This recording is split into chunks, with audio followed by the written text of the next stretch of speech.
ว่าด้วยเรื่องแม่ค้าอยู่ตลาดอิหยังก็ตลาดน้ำดำเนินสะดวกเนาะพี่น้องเอ๋ยเนาะอืมเบิ่งพี่จองคันแล่นจะมาจากสมอแม่ใหญ่แล้วเป็นคนเกาหลีแต่ว่าเราเฮ็ดคลิปยูทูบเกี่ยวกับประเทศไทยเด้อประชาสัมพันธ์เกี่ยวกับการท่องเที่ยวไทยทั่วไทยเนาะมึงไปขายเสื้อขายกางเกงให้เราตัวละ600 400ป๊าดโพดโพกางเกงสร้างเสื้อสร้างจั่งสิไปแพงอุบาทอุบายอุพโลเท่าแม่นี่ก็ได้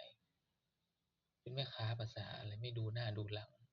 ต่อให้เป็นนักท่องเที่ยวต่างชาติที่คุยไม่รู้เรื่องเดี๋ยวก็ต้องให้ราคาที่เป็นธรรมต่อเพิ่น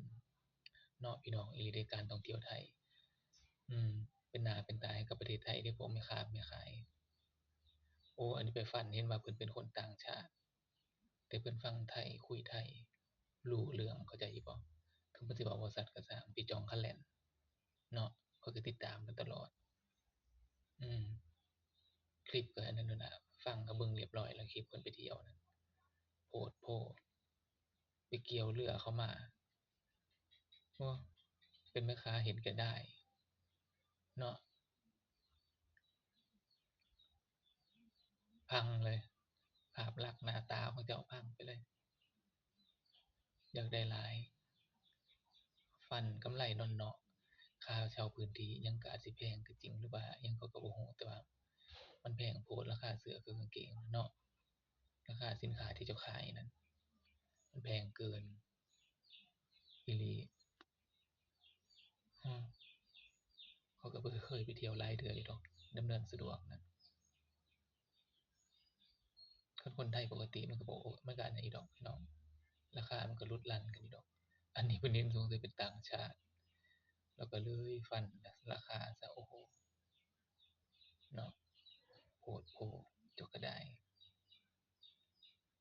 เศรษฐกิจมันแฮ่งอันนี้อยู่แล้วเจ้าก็แฮ่งไปเฮ็ดภาพลักษณ์การท่องเที่ยวไทยมันแย่ลงอีหลีถึงเจ้าสิบอกว่าเจ้าสิบ่จัก Influencer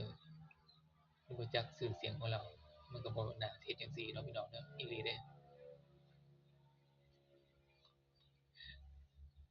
จนแต่ว่าแพงจ่องคะแล่นว่าแพงทุกอย่างแพงหมด การท่องเที่ยวแล้วก็สำกับแสงเนาะอืมคนติดตามเราหลายเด้อพี่จ้องคะแล่นน่ะเป็นหลักล้านพู้นคลิปแต่ละคลิปที่ออกไปเนี่ยโอ้ผู้รับชมเจ้าเขาได้คนน่ะเจ้าว่า